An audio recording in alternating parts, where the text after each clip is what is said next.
Hi, Michelle. I'm looking at your site, and there's a couple of things. I think that this is actually how you had it planned, like you wanted it to look like this. But sometimes what's happening, like if I go over here and stretch this out, you see how everything moves, and then you get your square out here. Things aren't quite where you want them. That's because you have some of this set to absolute position. And when you use absolute position, you can absolutely get yourself in problems.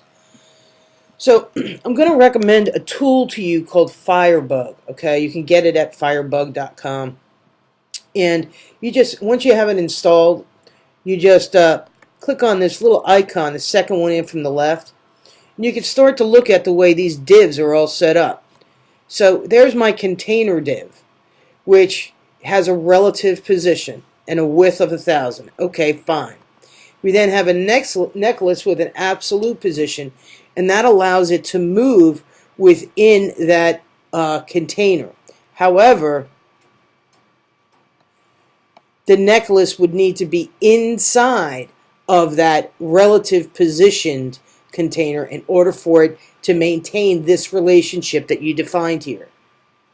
So in other words, it needs to be nested. Okay? I really like a lot of what you have here, but because you have all these absolute positioned items, you're running into a problem that you're going to need to address, or it's not going to work for you. It's a beautiful looking site. It's just going to start to create, you're going to have a lot of times hard time controlling things. I would change the color of this font down here so it's consistent. And before I buy this, I'm going to want to see a details page, okay? So I'm going to click on this, and I'm going to want to know all about it.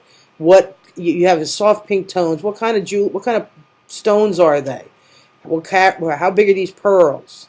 What carat are some of these jewels? That's what I want to know. Okay. Now you have more here, but I don't really get to see more.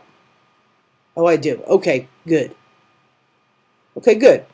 Um, that's really my biggest comment, other than I wouldn't have the type suddenly change to all cap on a rollover. That's a little awkward. You got to fix this CSS. This design here is super elegant and very nice. You just got to make a few technical changes.